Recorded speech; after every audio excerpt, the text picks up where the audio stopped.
Et de quoi souffre l'Église, entre autres de la maladie du secret à propos des abus sexuels, de la pédocriminalité? En tant qu'institution, elle est aussi responsable dans ce secret?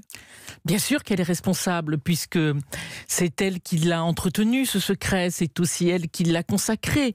Alors il faut toujours s'expliquer, c'est-à-dire, il est des bons secrets dans la vie, hein, quand vous allez chez le médecin, le secret avec votre conjoint, il est des bons secrets. Des droits de réserve.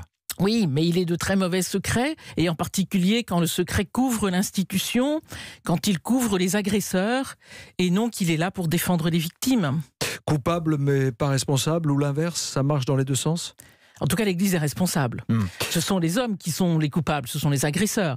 Mais elle est responsable. En tant que personne morale, il y a aussi une inertie très forte des prêtres du diocèse de Lyon qui réclament le départ de Monseigneur Barbarin. On a encore entendu dans notre édition, il y a quelques instants, le pape qui s'est expliqué justement quant à son soutien vis-à-vis de Monseigneur Barbarin. Il a refusé la démission. Est-ce que c'est une faute pour vous?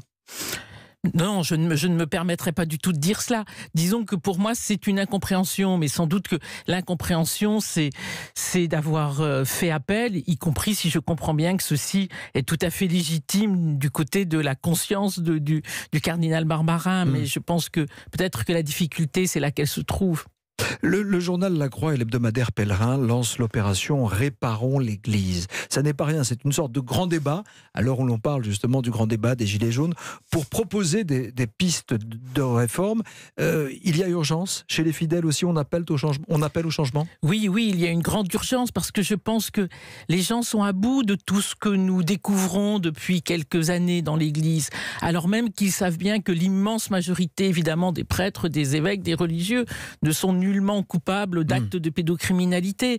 Mais ceci finit par contaminer tout l'ensemble du corps, et parce que chacun se dit, mais comment avons-nous pu en arriver là?